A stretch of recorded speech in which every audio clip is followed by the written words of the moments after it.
Hello and welcome to the course Basics of Experimental Design for Cognitive Psychology. I am Dr. Ark Verma from the Department of Cognitive Sciences, IIT Kanpur, and we are now in week 5 of the course. This week we will discuss various aspects of experimental research designs. We will talk about one-way designs, vectorial designs.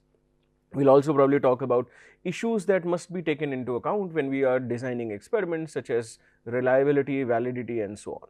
So, let us begin. In this lecture, I am going to talk to you about one-way experimental designs. Let's talk about that. Now, we have seen so far that the main aim of psychology is to study behavior and its causes. All right. Now, the different methodologies, if you look at the qualitative and the quantitative, or even within the quantitative, if you look at the descriptive, the correlational and the experimental research studies, these basically vary in their ability to get closer to the cause behind a particular behavior. The goal is always to be getting as closer to the cause behind behavior as possible. So, the task that we are trying to do here, and we will discuss this in terms of experimental research, is to estimate, for example, how the changes in the independent variable are producing corresponding changes in the dependent variable. So, you can pick up any independent variable, say for example, the hours of sleep and productivity, or say for example, the amount of caffeine in a person's body and overall arousal levels. You can take any number of independent variables and you are varying them, and basically what you want to study is how does this variation that you are producing in the independent variable is causing changes in the dependent variable, whichever dependent measure you take. Say you can take performance, you can take arousal, you can take any number of things. Now, the deal here is that you want to be as sure as possible that it is only the variation in the independent variable that you are creating which is causing the changes in the dependent variable.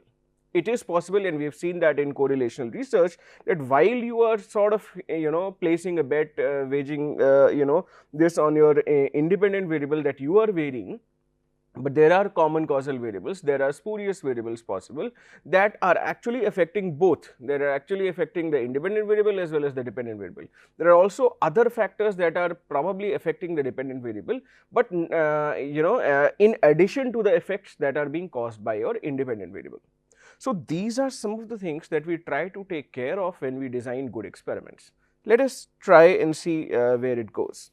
So, causality basically is the main aim, as I said. Now, Stanger emphasizes that before you sort of get into this business of determining causality, you have to figure out that you have to pay attention to three very important factors. All right. The first is association. Now, even before we can sort of arrive at a causal relationship between two variables, let us say amount of caffeine in a person's body and the overall level of arousal that a person is experiencing, there must be some association inferred between them. That, see, for example, if these are not related at all, obviously there is no causality that you are eventually going to find. So, typically we start looking for causality when we think that there is this variable A which is in some way associated with or affecting the variable B. There is something that is going on between these two variables which we want to study better through our experimental designs. Alright. So, for example, the experiment we have been talking about on and off in this course is this one by Stanger, that say for example, watching violent television programs causes aggressive behavior in children. Now, why should we look for a causal relationship between them? We will be interested in looking for a causal relationship between watching violent television programs and aggressive play in children if there is some relation that we have seen or observed in the past. So, if there is a positive correlation, we have observed that indeed watching violent TV programs has increased the amount of aggressive play that children are engaging in, then obviously we will sort of zoom in and we will try to figure out whether these two variables are causally related or not. Also, we have to be careful of the fact that a lot of times the causal relationships that we are talking about, or the relationship between the variables that we are talking about, are not definitive but probabilistic. It is not going to happen that every time a child watches a violent video game, it engages in aggressive play. It may happen. There is a higher probability of the fact that when the child watches violent video games or violent television programs, they may engage with a higher probability than otherwise they may engage in aggressive play. All right. The example that Sanger is taken here is, for example, cigarette smoking causes lung cancer. Now, the thing is, a lot of people do smoke cigarettes, all right, and obviously not each one of them is afflicted with lung cancer, but there is a higher probability. These people are, if you look at health websites and data, they say doing certain things, say for example, smoking cigarettes places you at a higher risk for contracting lung cancer. It does not say definitively, oh, you've smoked a cigarette, you're going to have lung cancer. All right. So, the nature of causal relationships also has to be slightly understood. Now, temporal priority. When you want to infer a causal relationship, it is important that the variation in the independent variable has happened first, and after this variation that you have created, you have measured the effects on the dependent variable. All right. So, if event A occurs before event B, then it is possible that A could be causing B. Say for example, you take aspirin and your headache goes away, it is possible that taking aspirin has made your headache go away. But say for example, if your headache went away already and then you took aspirin, obviously it will be difficult to infer that taking aspirin had anything to do with your headache in the first place. Alright. So, in the same vein, just continuing with the previous example, if children view a violent television show before displaying aggressive behavior, it is possible that viewing that violent television program may have caused such behavior. But if the children were displaying aggressive behavior beforehand, they were already engaging in aggressive behavior even before they were exposed to violent television programs, then it will become difficult to infer such a causal relationship between the two. So, two things: temporal priority and the idea that we were talking about earlier, the association and temporal priority. The third thing that you want to talk about is controlling common causal variables. So, to be able to make causal statements, you have to be sure, the experimenter needs to be relatively sure and should be able to rule out the influence of common causal variables. Remember, I said, say for example, you are talking about caffeine and the arousal level that a person is experiencing. Now, there could be other common causal variables such as the time of the day, such as the amount of rest that the person has already had or the amount of rest the person has not had. Alright. So, there could be in a bunch of cases when you are looking for causal relationships between variables through your experiments, there could be common causal variables that are probably adding on to the effect of your independent variable manipulation, and that is something that one should be extremely careful about. In an ideal experimental setting, you would want to rule out all other possible explanations that could account for the variance in your dependent variable.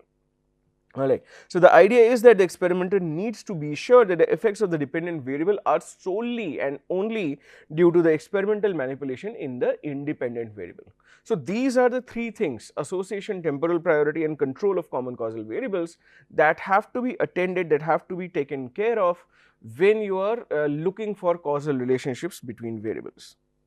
Now, let us talk about one-way experimental designs. Now, one-way experimental design is the simplest experiment that you can do. You are basically having one dependent variable and one independent variable. You are varying this one independent variable in different ways. Sometimes it is just the presence or absence. Sometimes it can be two level, let's say at level 5 and level 10, something like that. Remember, we've had a bit of this discussion when we were discussing, experimental designs in the previous weeks. Okay. Now, so you have one independent variable, one dependent variable, and you basically vary the independent variable, let us say at two levels or just with presence or absence, let us say presence of caffeine or absence of caffeine. Or I can have an alternative hypothesis, presence of 50 mg caffeine and 100 mg caffeine. So, I can talk about both of these things. Now, what does this level of caffeine, presence, absence or 50 or 100 do to, let us say, the arousal levels or the sleepiness levels of an individual? That is broadly what, let us say, we want to study. Now, to understand these in more detail, let us take an experiment, the one Stanger has taken in his book, and we will discuss various aspects of these, this experiment going forward. So, what happens here, 20 4th grade boys and girls were made to watch a sequence of 5 cartoons that had been selected by a panel of experts and deemed to be extremely violent. Another 20 children, similar grade boys and girls, watched a series of non-violent cartoons. Alright, so for example, maybe one set of children watched something similar to a Marvel comic cartoon or a DC comic cartoon, and the others watched something like a Peppa Pig or something like that. Okay, maybe just imagine that scenario. Now, after these children have been exposed to the to the cartoons, violent and non-violent, they are taken to a play area where they are allowed to play with toys. Okay, so there is a play area and there are lots of soft toys, this, that, which is present there, and a team of observers behind a particular glass is basically, who are not aware, by the way. So these team of observers do not know which children have seen violent video games or violent cartoons and which children have not. Now they are basically coding for the aggressiveness of play of these children. So there are 40 children all mixed in the play area. There are these observers who do not know which children have watched what video, and they are basically noting how aggressively these kids are playing. Alright, so the research hypothesis, let us say, that we can have at the beginning is that the children who had viewed the violent cartoons would play more aggressively than the children who had not viewed, or who had viewed the non-violent cartoons. Alright, so somebody who's seen, say for example, Snow White or Peppa Pig or something like that will play less aggressively than somebody who's seen a Batman or a Superman kind of a thing. So this is basically the schematic. You can see participants are randomly assigned to the two conditions. So initial state, boys and girls, 4th grade, maybe other factors, all are sort of matched. An initial equivalence has been created. This is the experimental treatment. Half of the group watches violent cartoons, half of the group watches non-violent cartoons. Now the dependent variable is aggressive play. This is what we want to measure, and basically what we want to determine as a result of our experimental manipulation is how much aggressive play is here compared to how much aggressive play is here, basically calculating the difference. That is broadly what we are going to do. Now, to ensure that the independent variable has occurred prior to the dependent variables, in this experimental design, the independent variables are manipulated. Okay, they are manipulated before the dependent variable is measured. So in the current experiment, you can see, if you remember, just I showed you the schematic, the independent variable was the type of cartoons that the children were made to watch. They watched the type of cartoons first, and only after they have watched the type of cartoons, their aggressive behavior or their aggressive play is coded for. So we can refer to this independent variable as the cartoon type to indicate that the manipulation involved children viewing either violent or non-violent cartoons.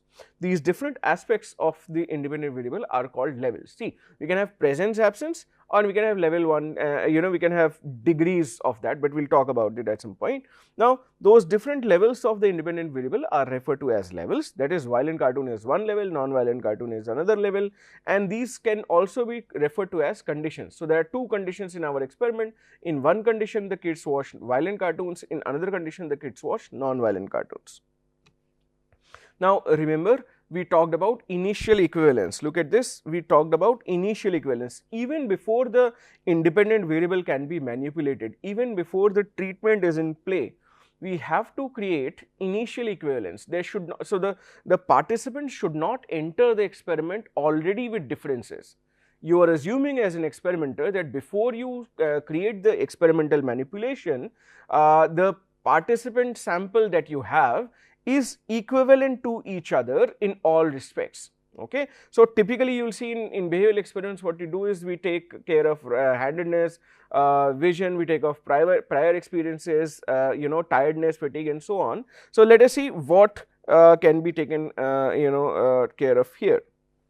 So while the experimental manipulation ensures that the independent variable has occurred prior to the measurement of the dependent variable, it allows also the researcher to rule out the possibility of common causal variables that could have caused both the independent and dependent variables. So when you create this temporal priority, you take care of that common causal variable factor. Now, in experimental designs, the influence of common causal variables is eliminated through the creation of initial equivalence. If, say for example, you have created two groups of participants, both of which are equivalent and matching to each other in all respects. Say for example, let us say, just for case of simplicity, although we just mentioned that the sample has both boys and girls, if I were to do a simpler experiment, I would say 20 boys, all 4th grade, let us say the same age, similar familial background, similar parental disciplinary style, and any similar I don't know, access to resources, this, that, so any number of things. So it becomes the prerogative of the experimenter to think of any number of possibilities, any number of possible variables that can have an effect on your dependent variable, and then rule them out, match the participants, match the two participant groups on the same on each of these criteria.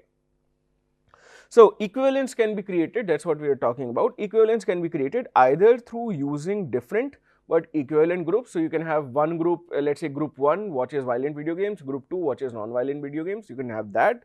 Or you can have the same people going through the two conditions. So that basically reduces your burden of matching, because it's the same participant who's first watched a violent video game, went for aggressive play, after some time watches a non-violent video game, and went for aggressive play, which is being measured. Now, how do you create initial equivalence? One of the ways for creating initial equivalence is assuming random, or it's basically implementing random assignment to conditions. Now, the principle is very simple. There can be any number of variables, and there can be a bunch of variables that, say for example, the experimenter cannot even think of, which might, let's say, have a potential effect on the dependent measure. So what does the experimenter do? Experimenter assumes that, let us say there are variables 1, 2, 3, 4, 5 up till n, and there are variables in this group also 1, 2, 3, 4, 5 up till n. There are these two groups. Let us say that on one variable this group is higher, on the other this group is higher, on one variable this group is lower, the other this one is lower. So there are these variations that are possible between the samples. To account for, or to basically take care of, circumvent this variation, what can be easily done is, you can basically start randomly assigning these participants to the two conditions. So sometimes what we do is, participants turning up at even number sequence are assigned to condition A, odd number sequence are assigned to condition B, and you can go with that. Now, what does this achieve for the experimenter? It basically says that, say for example, this group varied on a particular variable, particular extraneous confounding variable to a certain level. You would assume that by random assignment, this group would also have some level of that variable, and this group both having that variable cancels out the effect and does not create potential difficulties on, or potential influences on your dependent variable. It basically preserves that, okay, given any number of random variables 1, 2, 3, 4, 5, 6, if you have random assignment, the idea is that they will each cancel each other out, and then the only effect that you will be observed on the dependent variable will be of the independent variable that you are manipulating. That is the broad idea. I'll read through the slides in a bit. Alright. So, in a between participants experimental design, the researcher would compare the scores of the dependent variable between different groups. So, there is group A, group B. However, the participants in the groups are activated even before the manipulation occurs. I just said we talked about creating initial equivalence. The most common method of creating initial equivalence is random assignment to condition. Alright, that just as I was describing. Now, random assignment involves the researcher determining separately for each participant which level of the independent variable he or she will be treated to. So, for example, participant comes, you have to decide whether he goes to the violent condition block or the non-violent condition block. The researcher can do this by, say for example, just randomly, as I said, odd number, even number thing, you flip a coin, you do that, you basically pick numbers 1, 2, 3, 4, 5, 6, and you say 3rd, 7th and 19th will go to this condition, others will go to this condition. You can choose any mode of bringing random selection here. So, what is this doing? I will just repeat myself so that it is clear. Random assignment involves the researcher to separate these simple random samples of participants to be in each of the level of the independent variables or each of these conditions that we were talking about. And since the samples are drawn from the same population, the researcher can be relatively confident that before the manipulation occurs, the participants in the two conditions are actually on average equivalent in every respect except for the differences in the condition. Alright. So, when you do random assignments, half of the participants go for watching the violent video game, half of the participants go for watching the non-violent video game. Basically, what you are achieving is that prior to that, everything else is equated for, because you just randomly put people here and there, and whatever other variations might have been, they cancelled each other out. Now, in the current example, coming back to this experiment, as the children were randomly assigned to conditions, those who are going to view the violent cartoons will on average be equivalent to those who are going to view the non-violent cartoons, in terms of every possible variable that the researcher could have thought about. Okay, hormones, parental discipline, socioeconomic status, anything that you want to talk about. Now, random assignment to condition ensures that on average, the score of these variables will be the same for the participants in each of the two conditions. Now, this is something that you have to take care about, is that although random assignment does not guarantee exact equivalence, it reduces the likelihood of differences. See, if you want to sort of really pinpoint and zoom and control for each variable, one of the ways could be to actually match the two groups on each variable that you think is important. Okay, so what you can do is you match on gender, match on age, match on socioeconomic status, match on parental disciplinary style, match on any number of things that you can think about. Now, the problem is that typically when we are doing experiments, there are potentially a large number of experiments that are there. Say for example, the mood in which the participant came to the experiment lab, the kind of morning that the participant has had. Say for example, he woke up to a pleasant morning, or just woke up feeling cringy and feeling sort of not very happy. Now, the thing is, since the list of these variables is too large and you cannot possibly match on every conceivable variable, that is basically why the researchers go for random assignment. They assume that, okay, if somebody has gotten on a very bad day in the morning, somebody probably have gotten on a much pleasanter day, and these effects will cancel each other out, something like that. Alright, so the likelihood of chance differences between the two conditions is reduced even further, and it basically increases as the sample size increase, the power and number of measurements increase. Now, how do you select the dependent variable? Remember, we've talked about this fact that you have to have an operational definition, and you have to basically be able to measure something. But what dependent variable do I go with? Okay. So, typically experiments have one or more measured dependent variables which are designed to assess the state of the participants after the experimental manipulation has occurred. So, after you've shown them the violent video games or violent cartoons, you want to measure how has aggression changed. It will depend upon your operational definition of aggression, how do you want to measure it, and accordingly you will basically just code for that. Say for example, the number of time a kid punches a bobo doll, that has been done. A number of time a kid pushes other fellow kids, or let's say a number of time a kid, say for example, throws a toy here and there. You can think of any number of things. Okay. So, current example, let us come back. The current example, dependent variable is a behavioral measure of aggression, but any of the many types of measures could serve as the dependent variable. As I was saying, you can take anything that you think appropriately measures aggression. Obviously, the number of time the kid pets the bobo doll, or say for example, kids have this thing of taking the doll in their arms. Obviously, that those don't account for aggression, and you will not choose them. Any and every measure of aggression, as long as you are sure it has construct validity, we will talk about validity at some point, you can choose that. Alright. Now, the research hypothesis in an experimental design is that after the manipulation has occurred, the mean scores on the dependent variable across the two groups will be significantly different from each other. Okay. So, let us go back. What we are trying to say here is that after the manipulation has occurred, see, you started with the initial equivalence, you created a difference by manipulating the independent variable, and then you are measuring the aggression score. The idea here is that the mean aggression score here will be significantly different than the mean aggression score here. That is basically what we are trying to achieve. Okay. If the experimenter does observe significant differences between the conditions, then he or she can conclude that the manipulation basically has worked and the manipulation has caused these differences, because prior to the manipulation everything else was equal. The participants would have received equivalent scores on any measure of aggression that you would have. Alright, so the only difference between the participants in these different conditions would be that they experienced the different level of the experimental manipulation. So, they were all exactly the same bunch. Some of them watched the violent cartoon, some of them watched the non-violent cartoon, and now whatever difference you are seeing in aggression scores is because they watched the kind of cartoon they did. There is also number of levels. So, for example, your independent variable can have levels. So, let us talk about that. Now, experiments can differ in both the number of levels of the independent variable and the type of the manipulation that you have used. Okay. So, in a simplest experiment designs, typically you have only two levels. You have either presence, absence, or you have 2 degrees.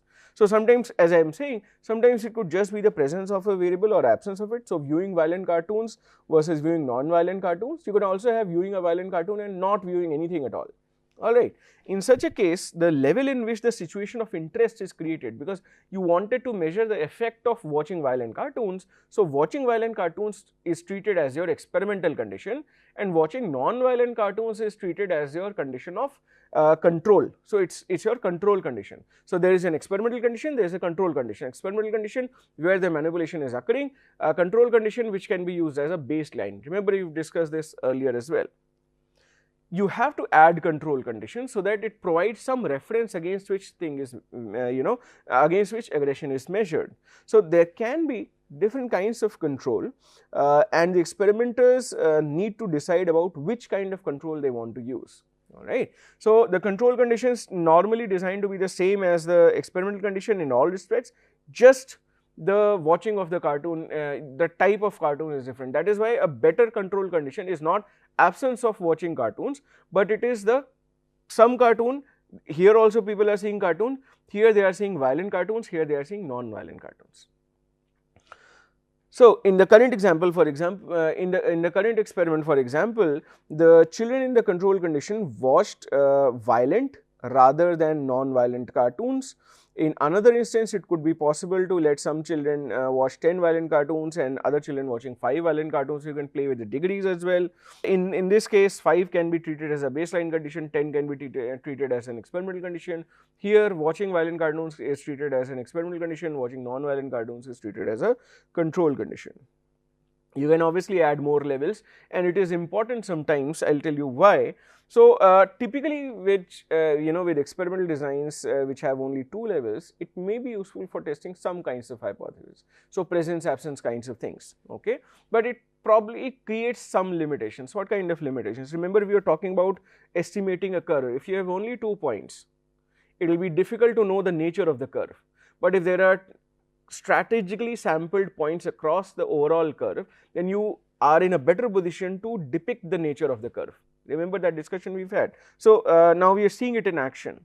So, in current research, children behaved more aggressively, if the children behaved more aggressively after viewing the violent cartoons than they did after viewing non-violent cartoons, the experimenters would be able to conclude that non-violent cartoons decreased. In principle, non-violent cartoons decreased aggression rather than the violent cartoons increased aggression. That is possible. It could be reasoned that children who watched the non-violent cartoons got bored and were just too tired to play aggressively. Alright. So, a suitable control condition could be one where the children watched no cartoons at all, and then the children's behavior in the 2 cartoon viewing conditions could be compared with reference to the non-violent cartoon, with reference to not watching cartoons at all. So, that becomes the baseline, and then these 2 become the 2 degrees of the experimental conditions. Okay. So, that is one of the ways you can create a baseline and you can basically measure it. Sometimes it is also possible that the variable has non-linear relationship. It does not automatically increase. Remember, we have talked about of the relationship between performance and arousal. I do not know whether so anxiety and performance. Look at this. Sometimes the relationship between the independent variables and the dependent variable could be non-linear. You can see here, till a certain point, till moderate anxiety, you have peak performance levels. If the anxiety is too low, you do not really care about performance and performance will suffer. And if you are too anxious about your performance, then also you can, if you are too anxious about how you are going to do, then also the performance will suffer. So, sometimes you will see that the relationship between 2 variables, here anxiety and performance, is curvilinear, and an experimental design that basically uses only two levels, let us say high anxiety and low anxiety.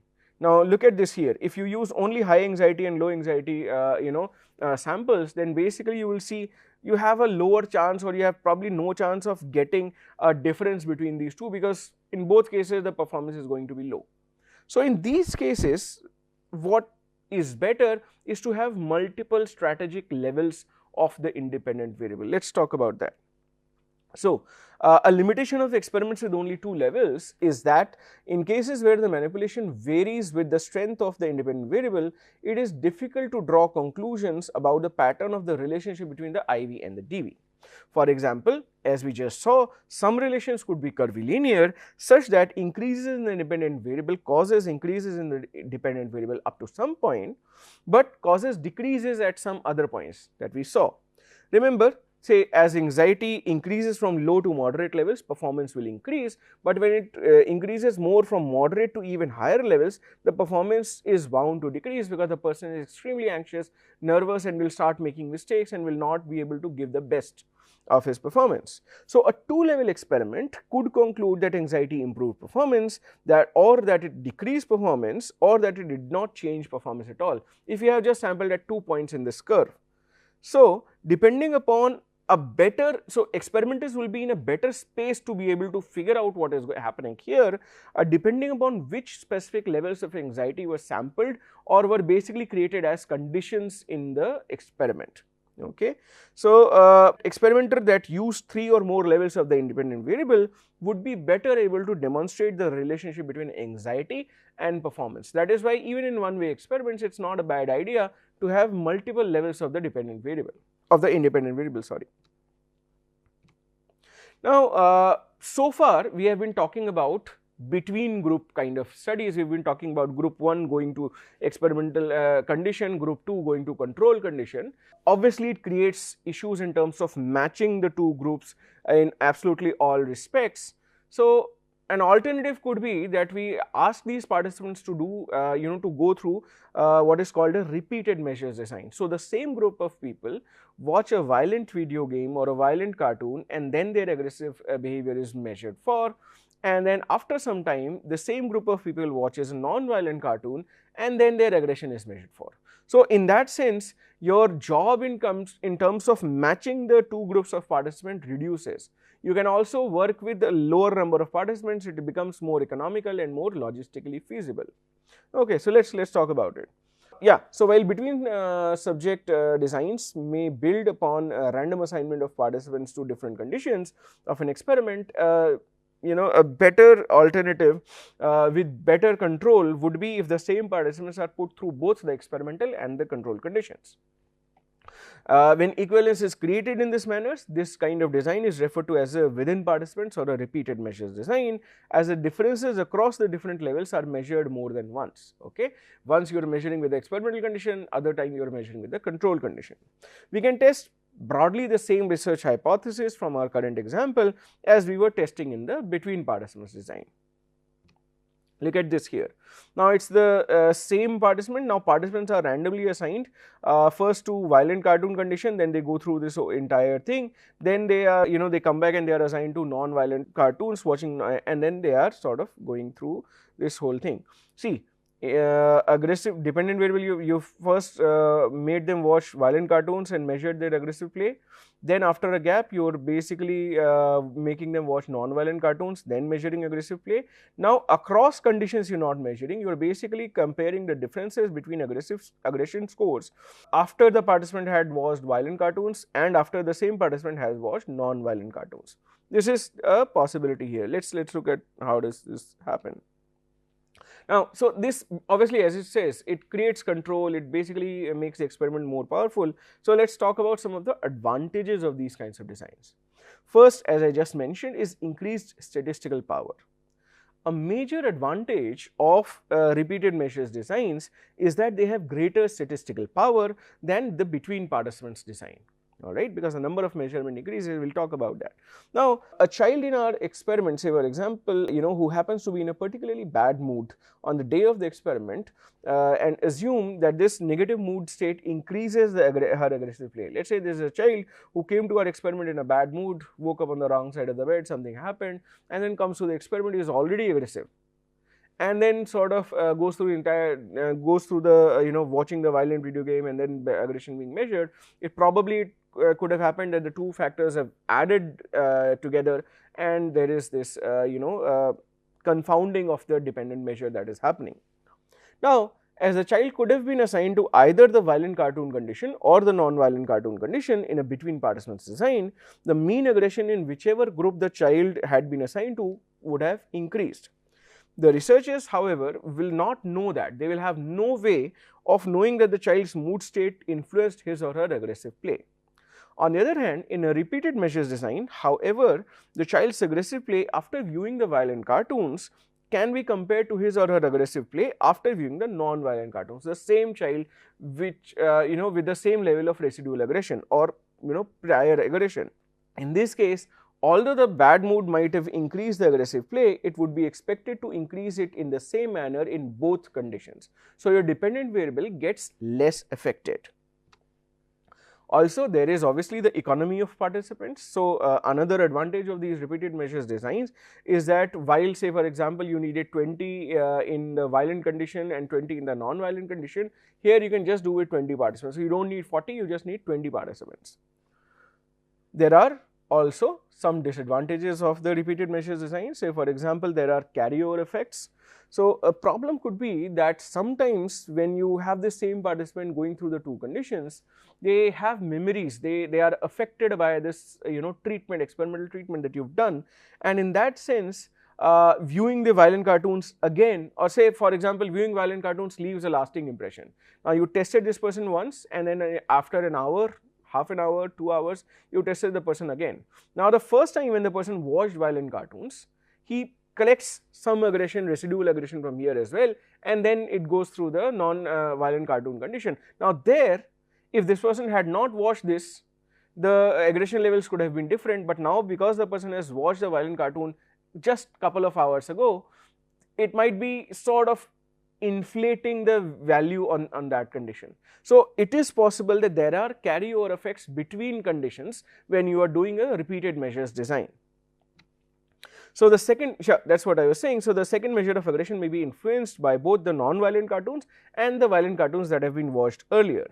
When effects of one level of manipulation are still present on the dependent measures, when the dependent measure is assessed for another level of manipulation, this is called a carryover effect. So, just for your definition sake, carryovers can happen, but also what can happen is practice and fatigue. You learn the task better. Suppose I am giving you, let us say, a word recognition task. I have manipulated frequency as my independent variable.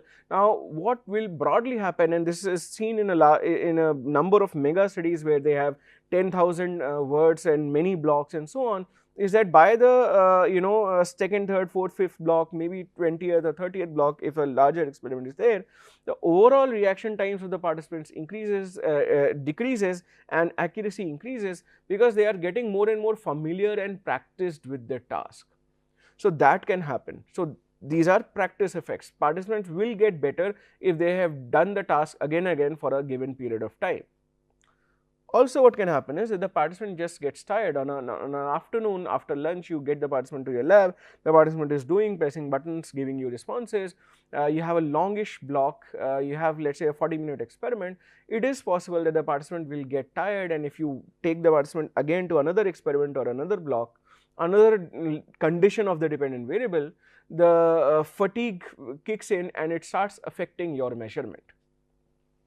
So, if the dependent measure involves the assessment of physical skills such as typing onto a computer, an individual might become fatigued, tired and perform more poorly over time. So, as the time increases, in this case scores on the dependent variable would have changed over time from a factor that is unrelated to the experimental manipulation. So, this can basically work as a confound in your experiment.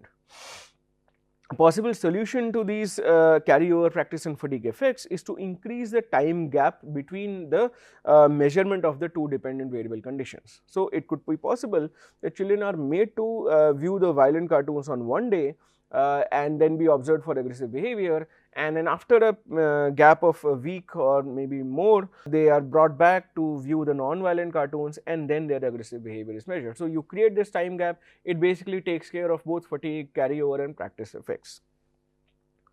Alright. Now, you can also do counterbalancing. You can basically create order effects also. A possible tactical method is you do counterbalancing. So, for example, one person watches a violent cartoon first, then the non-violent cartoons. So, A, B, and next time when he comes, he watches the non-violent cartoon first, then the violent cartoon. So, you can create these kinds of things also.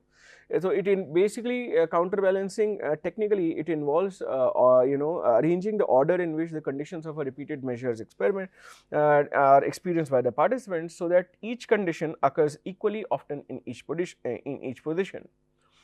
For instance, in the current experiment, it is possible that the conditions could be arranged such that one half of the children view the violent cartoon. Yeah, so this is just what I explained. Now, such an arrangement, A B kind of design, A B kind of design would ensure that the carryover from watching either you watch the violent cartoon first or you watch the non-violent cartoon first, it basically sort of will get cancelled out again. It will sort of get averaged out. Some participants watch the violent cartoon first, you measure them, some participants watch the non-violent cartoons first, and when you sort of combine and you take their means, these effects would have cancelled each other out. So, this basically allows the researcher to estimate the effects of carryover by comparing the scores on the dependent variables for participants who were in the two different orders. In a repeated measure design with more than 2 levels, there are several possible orders. So, typically you can basically also create a Latin square kind of a design where you are presenting each condition, but sampling 2 or 3 levels of each. So, there are different ways of counterbalancing. Now, when do you decide to use a repeated measure design? This is the last point that I wanted to talk about. Now, obviously, there is a possibility of carryover, practice and fatigue effects, but the advantage is that repeated measures designs do provide you the best kind of control. Alright. So, there are cases where, and it is also possible that sometimes it is difficult to use repeated measure design. For example, there can be cases where using the repeated measure design is simply out of the question. For instance, when the participants are able to guess which experimental condition they are in and what is it that the experimenter wants to measure. So, when these kinds of things are there, then obviously you would avoid this, and a better control, you will probably say, okay, let me have 2 groups of participants, one group goes through one manipulation, the other group goes through the other manipulation. Also, sometimes the counterbalancing cannot be done effectively, as something that occurs in the level 1 will always, let us say you have a simple task and the participant learned the task in the first condition. Now, even if you call the participant after a day, a week or a month, the participant has learned how that task works, and now you cannot counterbalance. So, it is basically the experimenter who has to be careful about these things, that whether my experimental question or my manipulation is more amenable to a repeated measures design or a between participants design. Alright. So, this is another decision that you have to make. Okay. In conclusion, the problems caused by a repeated measures design do not occur do not occur that frequently. Say for example, when you are doing simple reaction time kind of measures, unobtrusive behavioral measures, then there are lesser practice carryover and fatigue effects, then you can do your repeat measure designs, and that is why these are very popular. They present a very reasonable alternative to standard between participant designs in case where carryovers are likely to minimally occur. Alright. So, I will close here. In this lecture, if we have talked about one-way experiment designs, we have talked about both between participants and repeated measures design. In the next lecture, I will take this forward and we will talk about factorial designs. Thank you.